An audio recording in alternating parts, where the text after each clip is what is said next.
Welcome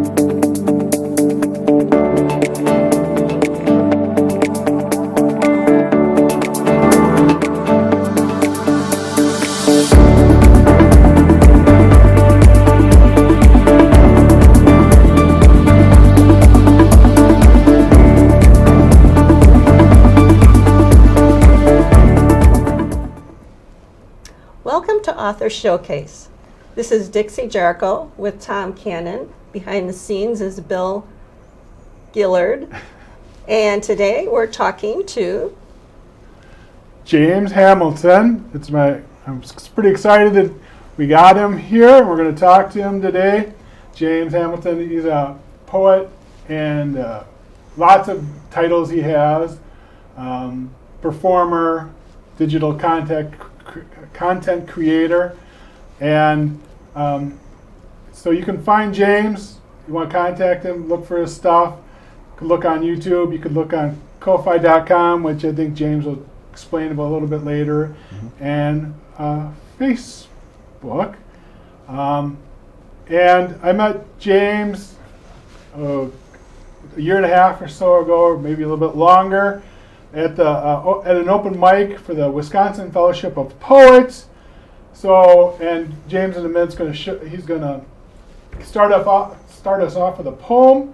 So, if you can imagine me up at the podium mumbling through a poem about push my kids on the swing, and then James Hamilton comes up and he performs. He says, "Warning, sometimes simple is the hardest to do. Staying alive, breathing into static interference, in and out, a brown paper bag, through self-imposed semi-incoherence, drunk on the excess of a first world, capitalist-fed bunker of want and common-cushioned Congress. I digress. I have committed misdemeanors for less than $15 an hour, felonies for less. Skirting simple acts of morality, surviving on instincts of self-preservation, over the moon, jaded illumination, sustenance, forever nights in the dark, unmitigated, ego-divided, simple, crimes against society with the transmission in park, trafficking, vice, racketeering hearts. Did I hurt people in the no light? Yes. Call them names from a state of sleep, terror-induced derogatory fright? Yes, unsubsidized in simple shame, from simply sick to a simple soft cure in a safety-labeled child-proof capped urn. Click, click, click. I read today chlamydia is spreading via gym equipment. Hazardous territory. I find myself indifferent because I don't have a cervix, and it's profitable for the U.S. healthcare system to treat, so they will. Disease in the cut, civilized world, STD, simple and neat. First world, rare white buffalo. Third world, conservation white rhino in the Congo, where everything grows until we kill it or let it die.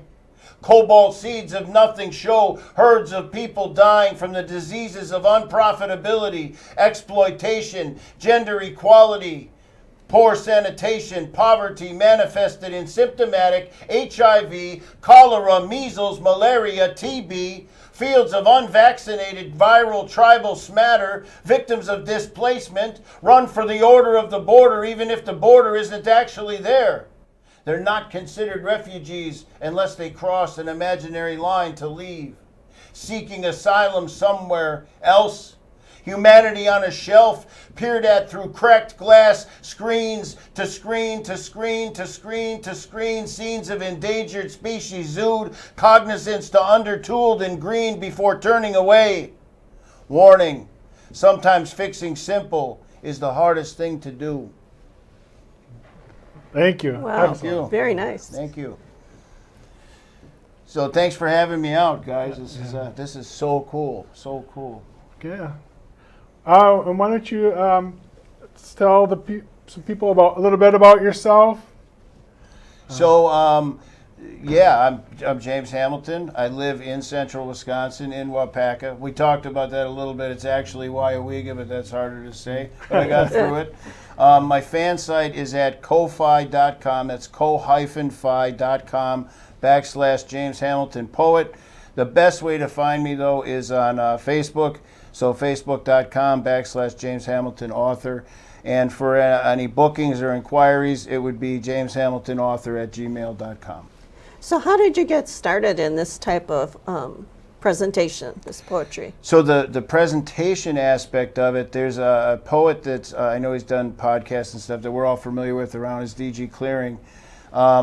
We met at an open mic in Waupaca for our poetry board there, our city poetry board, and he came up to me afterwards. I was reading poems off of a piece of paper like most of us do, and I was just reading them.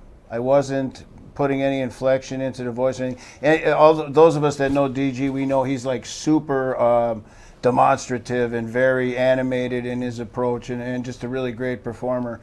So he took me out. We went down to Linneman's in Milwaukee, which has I think the longest running poetry open mic in Wisconsin. I think it's been going since 1988. And we went down there, and both of us left that night with a feature booked.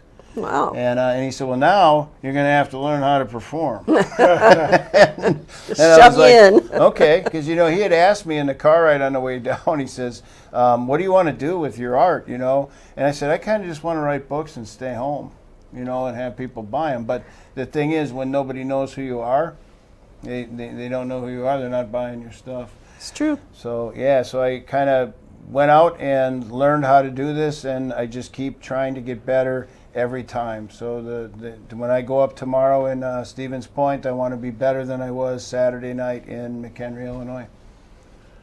And so how did you really start writing poetry? So I started writing when I was really small, but I didn't start writing poetry until I was almost 50. Yeah. What made you start? I came out of I was a drug addict for most of my life, active intravenous use for most of my life. And when I got, toward the end of that, I started writing, and then through the first, when I got clean, so 3.5 years ago, really it just started pouring out of me. People say, I'm a channeler. Some of these pieces, like the one that I just read, Simple, I think I wrote that in like 30 minutes. Wow. Yeah. And overall, I'm jealous that, because you started when you were 50, and yet you can tell from the poetry that you just have the right word choices, the exact words, and you can go from a longer word to the shorter word, from flowy to direct. And so you started out writing your poetry, and tell us a little bit how that has progressed. Like, what's a typical month for you?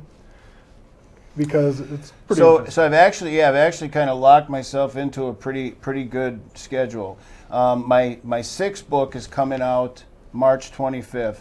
Ooh. So, and what that encompasses is I cut it off on the first of the year. And so what that runs is I think from like February of 2024 up through December 31st of 2024. So as I'm writing, I'm putting the stuff together, the content for the next book, pretty much 10 months out of the year. 2 months is spent formatting and editing and that sort of stuff. I try to perform new pieces, every month. So if I come to your open mic this month and next month and the next month, if I'm doing what I want to be doing, I should have new material every time. Wow. I try to keep the content fresh. Yeah. So the month, I can range from this month. I think I'm out maybe only 8 or 9 times. But just sitting here today, Friday I was in Rockford, Illinois doing a feature. I did a Resistant Poets event on Saturday night in McHenry, and then I was working on a contract piece, a piece of fiction for a guy in Sheboygan yesterday, and then I came through here today. So that's pretty indicative of how it goes. National Poetry Month, and in the summer I can be out as much as 22, 23 days a month. Wow. Yeah. And that's all over the state of Wisconsin, right? And Illinois. And I've got shows booked this spring in Minnesota, Iowa, Nebraska, and Michigan. So come and trying to get out there and do a little more regional work. It is, for me, just about sharing the word, sharing the art. It's an outlet for me to be able to, to share it, perform. It's an outlet, but it's also, I think that our work needs to be shared in order for it to be real. I don't know. I've heard that poetry is supposed to be a performance art more so than other types of writing. Would you agree with that? I do to an extent. So my friend up in Stevens Point, Frecia McKee, is our poetry professor up there. Mm-hmm. And we talk a lot, I think a lot of us professionals that are out there talk a lot about the difference between, like when I deliver something, I look at it almost like a song. You're going to get it the way that I want you to have it. The way that I wrote it, the inflections of the voice and certain points along the way and stuff like that. The difference with that same piece on a piece of paper is you interpret it the way you want to see it. Mm-hmm. And I believe that both ways are valid.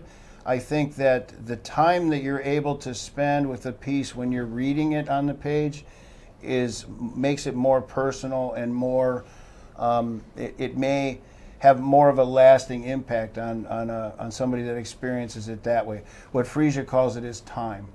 She says you have more time with a piece when you can sit down with it and read it off the page.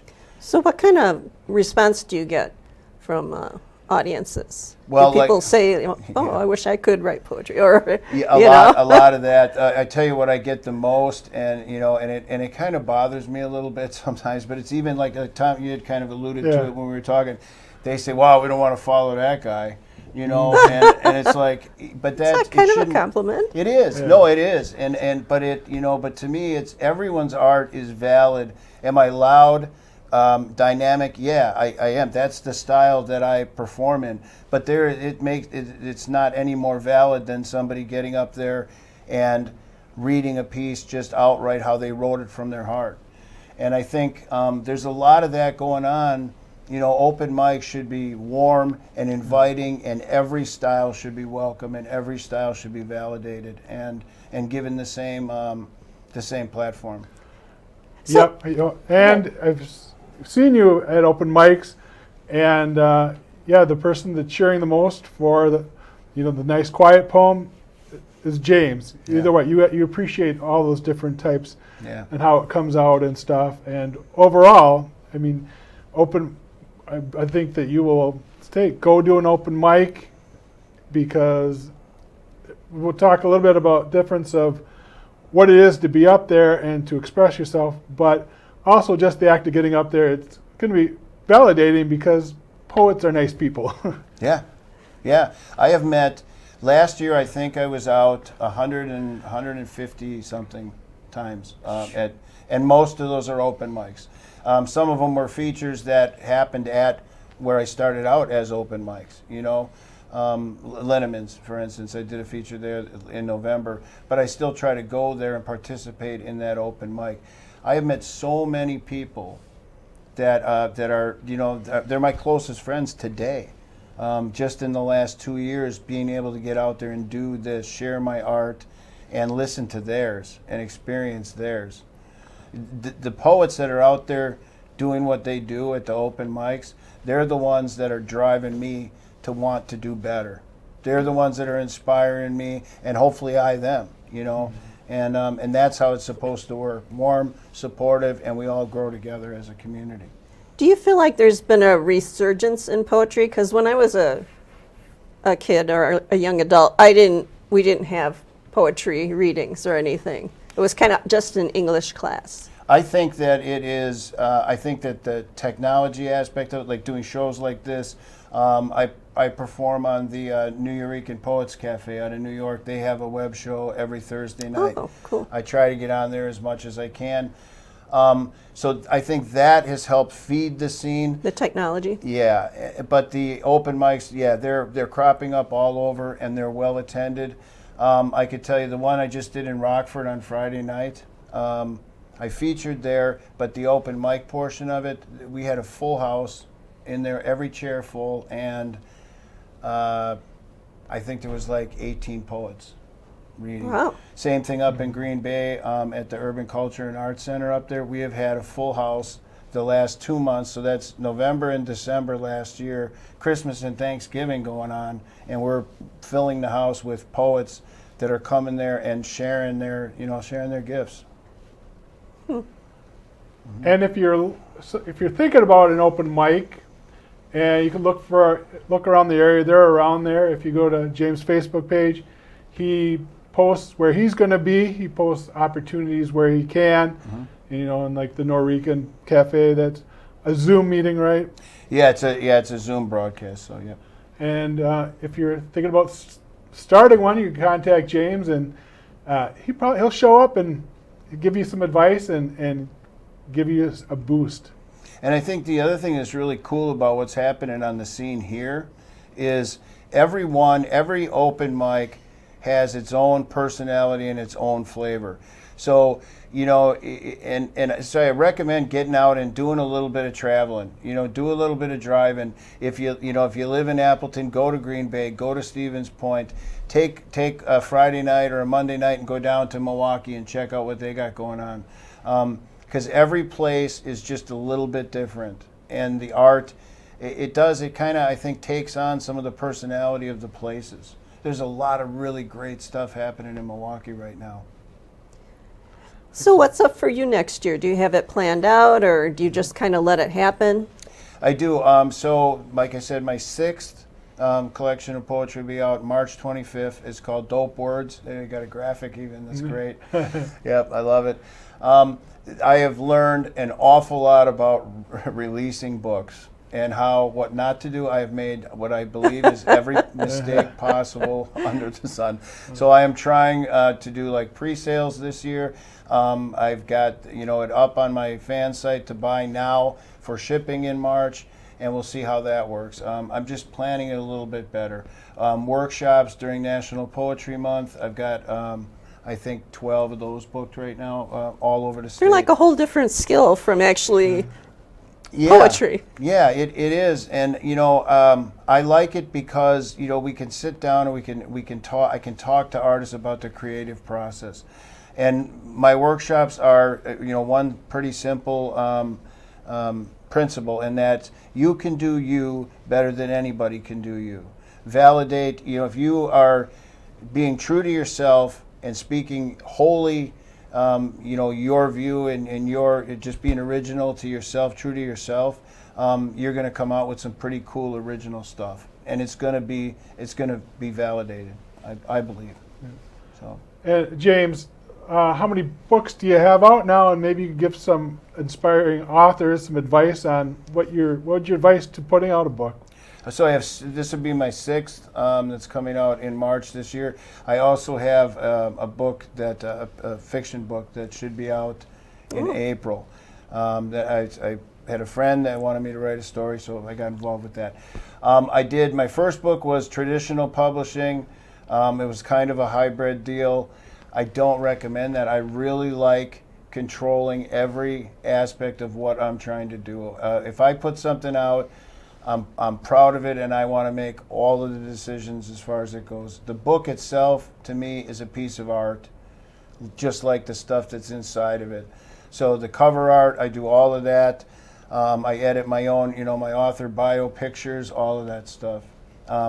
I think that, for people out there that are kind of, if they're hemming or hawing and they've got let's say a database full of, 100 poems or something like that, pick your 30 best, your 25 best, your 40 best, whatever you want to do that fits. Put it into a book and get it done.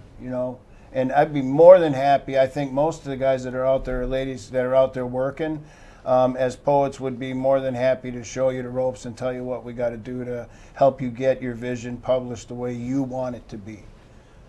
I agree with that. Yeah. Because when you have a book that you love and it has a poor cover on it, it's a little depressing. That's one of those lessons that I learned. Yep.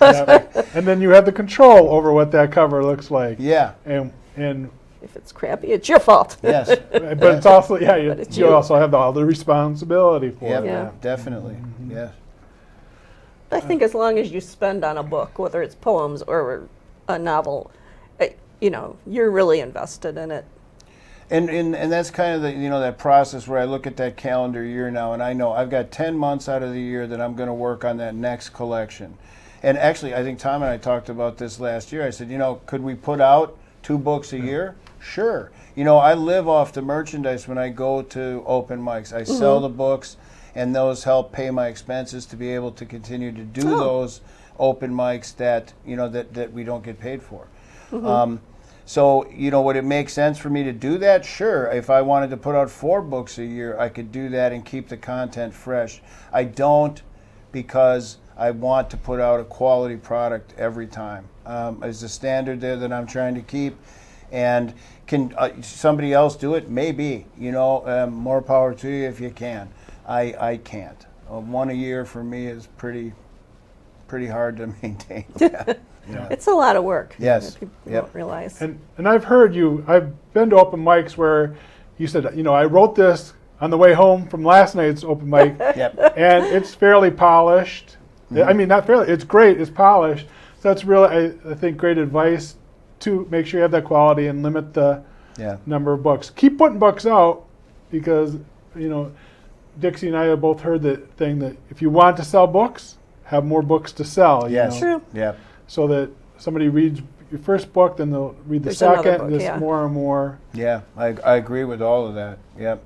The main thing is what was it Bukowski that said, if you're a writer, write. I think a lot of us have said that exact same thing, but I think he's the one that gets credit for it because, I usually say if you're a writer, procrastinate, because that's we're all kind of in that. Right. Well, they say we're members of Procrastinator Weekly. It comes out bi-monthly or something. Yeah, that's or good. maybe the other way around. I don't know. Just to go back a little bit about the different, there is a difference between writing that poem to be into a journal and to be read versus to be performed, and hopefully that'll lead into you performing another poem for us. Talk a little bit about how you see the differences between that. Yeah. So most of what I write today, I'm trying really hard. So the the distinction between the stage poet and the page poet, I think, is what what I call it, and what is kind of catching on now. Obviously, when we write something, we really want it to hold up both ways. You want to be able to perform a piece, and you want it to, you to be able to spend time with it, so that you can interpret it the way that you want to.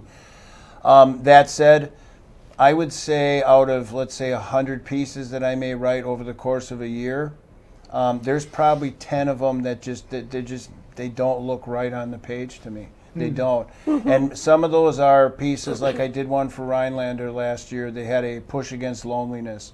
And I wrote a piece that was, for them, for that. It was a rah, rah, rah spoken word piece, get the crowd going. I felt like Mick Jagger. I'm up there. There was like 300 people there. Wow. And I had this piece that was just high energy like that. I went, here, and I'm working on editing Dope Words right now. And I'm looking at it on the page, and I'm like, it does not work. It doesn't work. It just lays there. And I love it. It's great to do live in front of people. Just doesn't. So, do you ever do audiobooks? So where you're performing them? Yeah, I have a CD that cool. The 99.1 up in Waupaca, our local radio station, Mark Gerlach, helped me with. I've got some poems that I'm reading behind, like rainstorms and stuff like that, and there's, I think, 8 tracks on there. 2 of them are musical, and I really want to do more of that. That would be a goal for me to say, if I could put Dope Words out in March, and then work toward like a regular schedule of taking that book that I put out in, let's say, early in the year, first quarter, and have, September, have the same book with all of the pieces being read, spoken word. That would be pretty cool. That would be a goal. I think that's getting easier, because I know with books it is getting easier. Yeah, I mean, recording it was fantastic. I went in by Mark. I think I was there to do eight pieces. I think I was there like an hour and a half. One take. I think one of them I had to do twice. And when I heard it, I went, that can't be my voice. He made me sound great. I ain't gonna lie, he made me sound wonderful. So this other piece, we're saying to lead into a piece here. Down in Rockford, there is a lady down there that has been working, they call them the Lit Up Kids. They are youth. It's a spoken word program in the schools. They take 6th grade all the way up to when they're seniors in high school. And they go to like a poetry slam once a month, and they work on writing, and it's a true spoken word program. Wow, nice. So last month, Lori Beachgrass, who has run the program for a long time, had me down, and I had dinner with them. We ate pizza, and I got to talk with the kids and stuff like that. And they are some really, really strong poems. So you talk about me driving home and writing this. I wrote this coming home from that dinner last month. Their thing is words matter. That's what their sweatshirts say, words matter and stuff. So this cute. piece is called Words Matter, and it was written for them guys. So. Sweet poet, speaking syntax spit, wordsmith, vocabulary priss, dialect scientist, translating twist, X plus Y equals Z times 3 divided by ABC. Formula recipe, candy treat, non-binary, declaration independent, contradiction, milk cream, guillotine, in the cut, vampiric dream, sweet tooth, lusty blood, honey raw, spicy hot, plus the lowest common denominator equals words.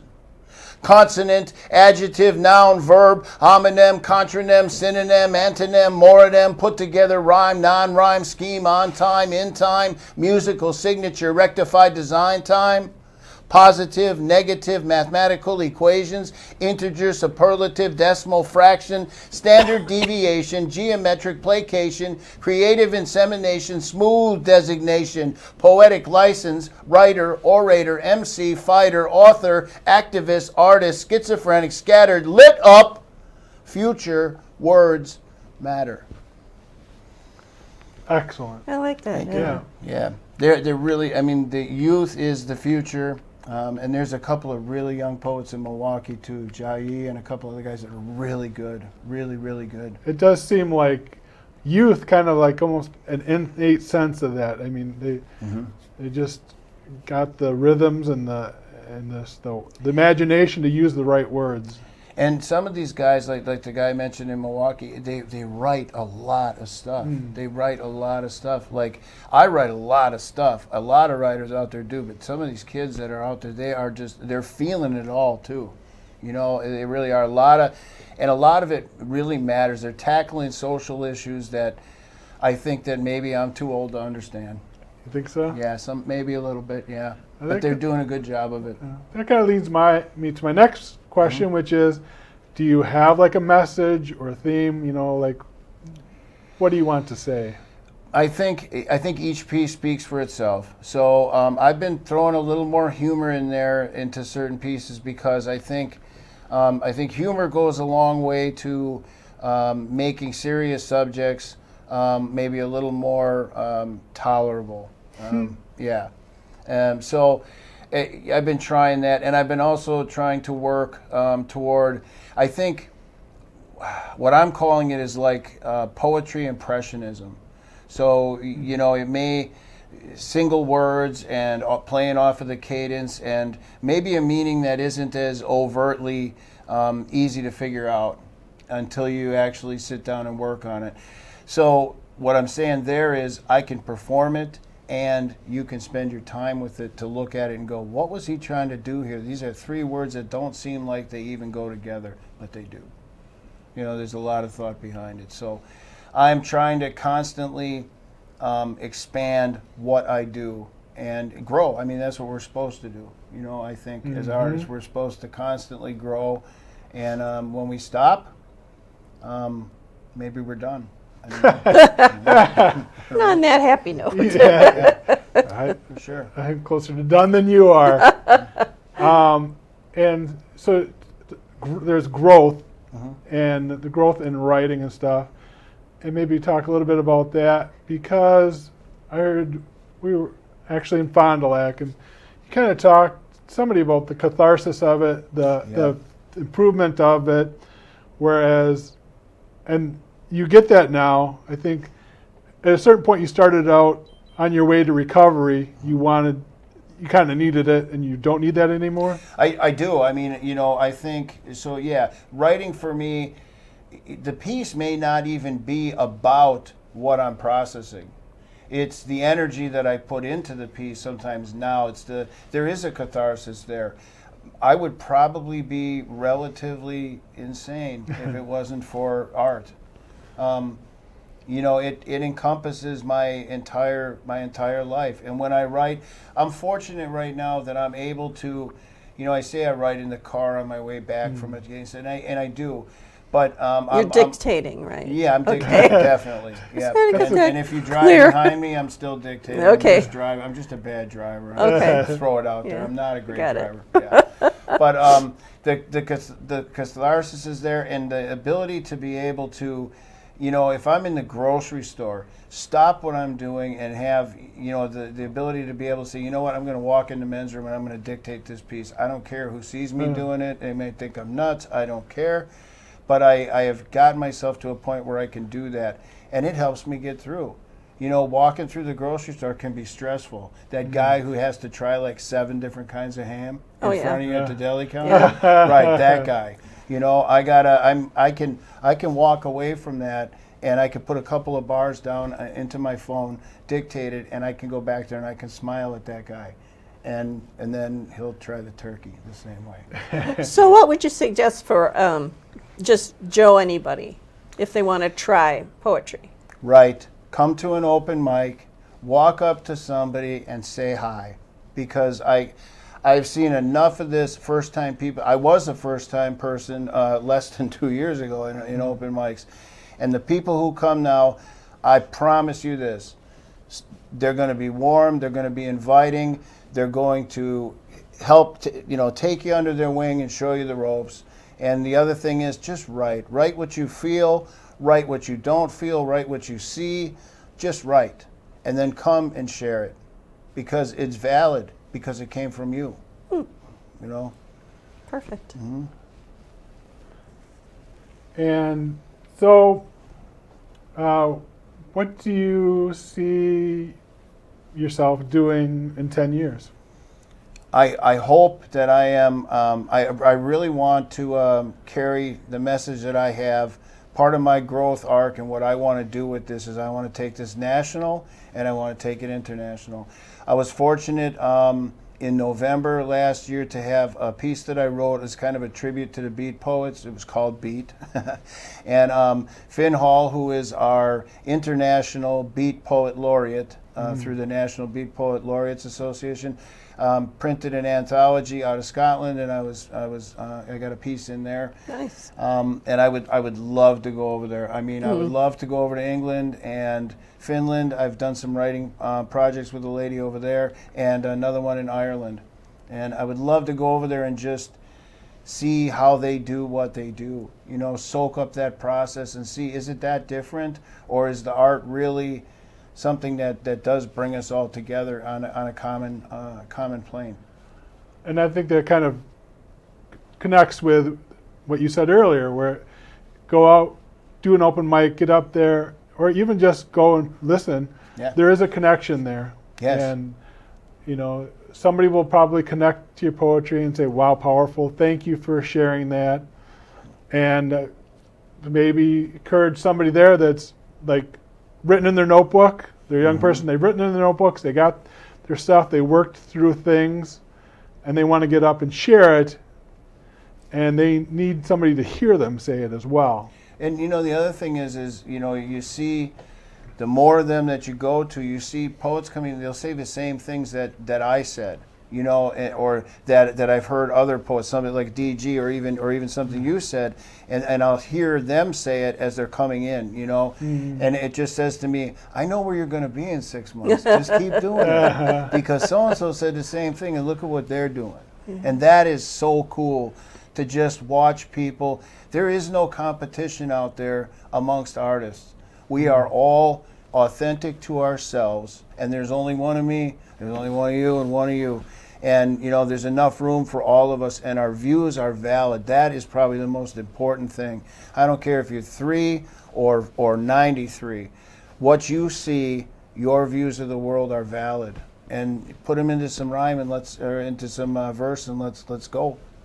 Let's hear it.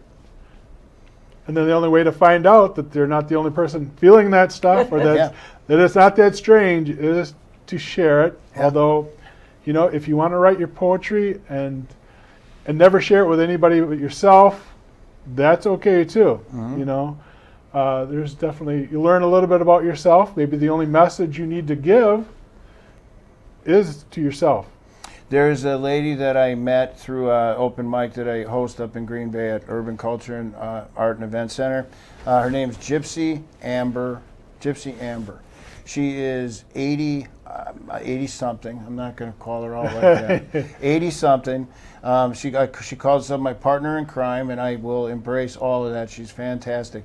Shows up to these open mics with binders that I kid you not are this thick. And there's like 6 of them with poems in there dated back to the 1960s. And the thing that gets me about all of that is she'll go through and read selections, and they're all dated. And I said, somebody has got to digitize that or start, recording some of this stuff, because that's a lifetime of somebody's, what they saw, what they felt. There's so much in there. And it would be such a shame for something like that to be lost now that she's, approaching the twilight years of her life, Well said. Well, thanks for joining us today, Thank James. you for having me. Yep, it was fun. If you have any comments about this show or questions, you can email us at Oshkosh Author Showcase at gmail.com. Look for any of us on social media. We'd love to reach out and talk to you. Amen. So I'm Tom Cannon. I'm Dixie Jarchow. Thanks for joining us. Thank you for tuning in to Author Showcase of Oshkosh with your hosts, Dixie Jarchow, Bill Gillard, and Thomas Cannon.